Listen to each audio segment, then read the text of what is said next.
Ooh, this movie was some doo doo. Yeah, I mean, it's a Michael Bay movie. So, for those of you who expected a Michael Bay movie, that is what this is. And, if you were like me and you thought this kind of looks maybe a little promising and has some good cast, so let's give it a shot. And you want to just hear why I think it's a piece of garbage, then that's what we have here. So, let's get into it. So, Ambulance is about two brothers, Will and Danny. Will just got back from the military, and his daughter, his newly born daughter, is struggling from some sort of disease that they need to have surgery for, and their insurance won't cover it because it's some experimental surgery. And so he goes to his brother Danny, who owns like an auto body or a car dealership, but he's a known high bank robber. He goes to him to see if he can help him out with some money. That's about 230,000. But his brother proposes that he helps him on a next bank heist, and he can get him a lot more than just 230,000. And so they decide to go off and do that. And obviously things get crazy. Will ends up shooting a cop who is attacking his brother Danny, but being the like good bad guy that Will is, he brings him to, obviously gets him into an ambulance with Aiza Gonzalez, who plays Cam. She's like the best paramedic in the city in Los Angeles. And so she's working on him to keep the cop alive while Danny and Will are figuring out what they have to do in order to get away from the cops that are chasing them. I want to start off by saying that God bless Jake Gyllenhaal. Really, he is a gem who needs to be protected at all costs, because it's just, he really knows how to just make you even just enjoy a movie a little bit that is just absolute dog shit, for the lack of a better term. And 50% of the time it works, and 50% of the time, there's nobody that could have done any of the lines that he does, but he makes it, like I said, semi-watchable. And then you have Yahya Abdul Mateen, I think, the second. I'm names, sometimes I don't get them. He does well. Aiza Gonzalez, she's does good with what she's got. And Aiza Gonzalez, she makes it a little watchable for a couple reasons. But so it's just, the material that they're all given, it's just not something that anyone can really work with. So they do what they can, and they do it as well as they can. There's a shot at the beginning of the movie where Will is going to Danny now to ask him for help to get some money for the surgery, and Danny is talking about a new Keurig that he got for the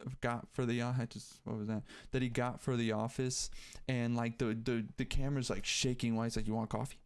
You got to try this coffee. I'm telling you, do you want the coffee?" It's like Michael Bay is trying to condition you into thinking everything is an intense moment, or maybe he's trying to prepare you for what's to come.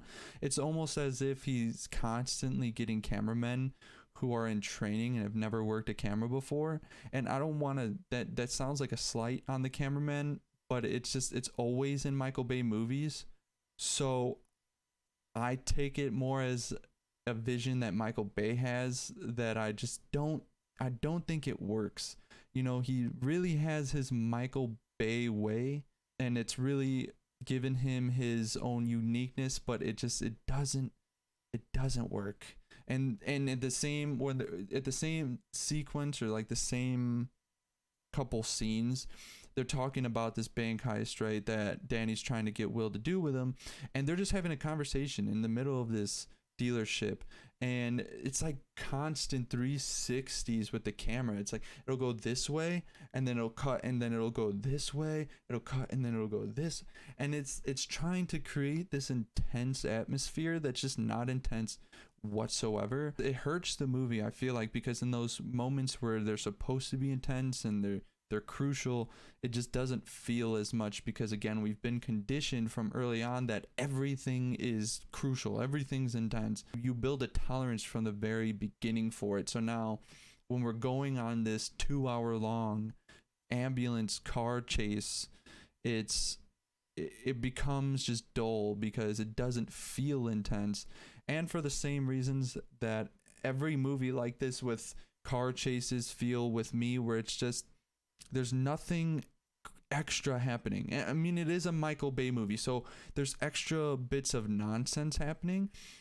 There'll be two cars that could easily navigate their way around certain barricades or piles of dirt and don't, they use them as ramps and then they get spin, and then there's two cars that just get blown off of the budget because that's what it feels like half the budget is for. It's just for useless shit, and it just feels like choreographed cars chases. I mean, all car chases are obviously choreographed, but it feels like a musical, like a dance. There's scenes where it's just an ambulance is going, and instead of a police cars like doing the smart thing and them surrounding them and going a different direction in order to cut them off from where they're heading, it's more so like, oh, so here's two cars driving this way, and then two cars on each side coming from here, moving in, doing little circle spins, trying to follow. It's just nonsensical, but that's going to be a recurring point that I make throughout this. It's just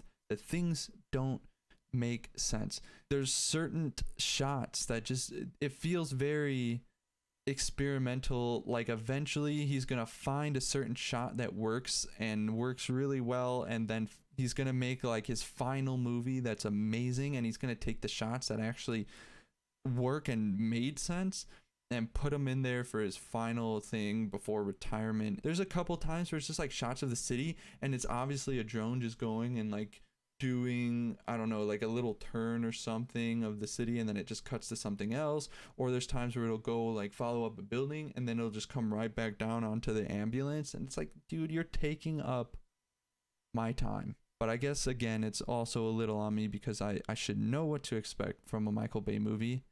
It's not like editing was ever really his forte, and he's not the editor, but it's just when you have the same type of editing in every movie that you do, then at that point it's your fault, even if you get the same editor, because essentially what you're saying is, I love what you're doing, keep doing it, and I'm going to keep hiring you on my projects. But yeah, then there's like editing even within the music. It's just random. So we're already going on like a 30-minute car chase that feels like an hour and a half, and then a song comes on for no apparent reason. It just comes on, and it's just like, oh, okay, so we're listening to a song now there's music, and there's nothing in here that really matches up to anything else. It's just all messy, chaotic, and it's not controlled chaos like Everything Everywhere All at Once, which is a good movie that's chaotic but it's controlled. Here it's just a bunch of stuff thrown on the screen and action and explosions. And that's Michael Bay, I guess. It's my fault. It's my fault. It's my fault. As far as the script goes, it's horrible. Things don't line up. Things don't add up. There's a car chase going on, and Danny, Jake Gyllenhaal's character, calls his front desk guy at his dealership, auto body, whatever. And the guy cuts him off because some flamingos, some like garden flamingos, party flamingos, I don't know what they are in the office now, and he tells them, and then we go on like a 5-minute conversation that is supposed to be comedic, but it's just not. It's so horribly placed, and it feels like you're purposely wasting my time at this point. Then there's a scene, and I kind of want to say just what it is because it happens so early. It's not really a spoiler, but the cops they're on a car chase. They've been doing it for about 30 minutes now.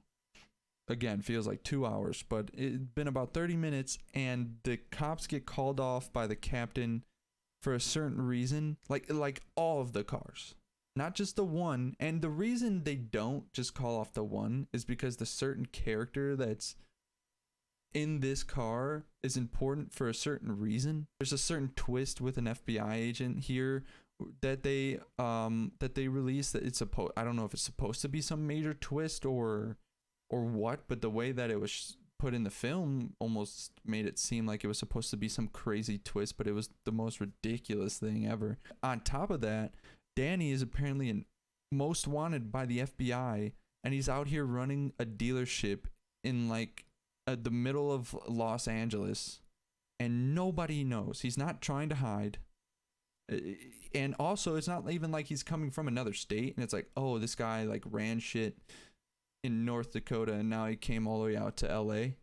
And he, even at the beginning, he like, there's a scene at some point, for some reason, you know, Danny's like, this is my city. So at that point it's established like he's been in LA and he's been doing these robberies there. So if he's on FBI's most wanted, how can you not find him in this open? It looks like a really incredibly nice, it doesn't look like some John Wick auto body where it's all broken down and you gotta get to some random place and you gotta know a guy. Like, it looks like anyone could really just show up and just be like, hey, I want to get a car. The funny thing is though, like, there's another group that kind of help them out while they're in their car chase, and they're actually hiding out. They actually look like they're in some broken down warehouse that they also have a front for in case somebody comes. So it just, again, my point, things just don't make sense in this movie. And look, at the end of the day, not every movie has to be A24. I get it.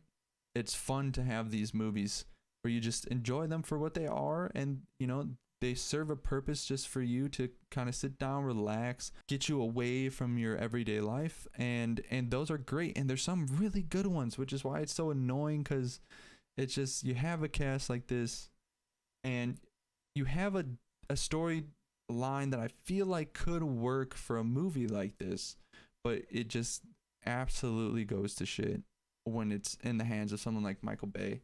And I think at this point, like, it's safe to say this movie domestically in its opening weekend made 9.4 million, worldwide 31, or I could say 32, essentially round up 32 million. Can we just say, like, let's not hire Michael Bay into any action movies unless it's already following some sort of IP that's made for kids, and then all they care about is explosions and this and that. Like, I mean, even Fast and Furious has some sort of storyline. That's really it for me, and why I just felt like this movie is a really big waste of time. It's not even a good popcorn flick. Should have seen Sonic 2, but decided that I'm going to see that a different time. That's going to be it for me. Okay, rating. I keep forgetting these. So for a rating for this movie, I'm going to give it a flat 4 out of 10. Jake Gyllenhaal really saves it from being like a 2. And yeah. So what did you think? Do you think I'm crazy? Have you seen it? Do you just absolutely love this movie? I did walk out and hear a guy say that this was his favorite movie of the year so far. I mean, we're in April. There hasn't been that many movies that are out, so maybe he hasn't seen any others yet. Am I crazy though? But either way, go ahead and subscribe, like the video if you did, hit the notification button so you know when I come out with others.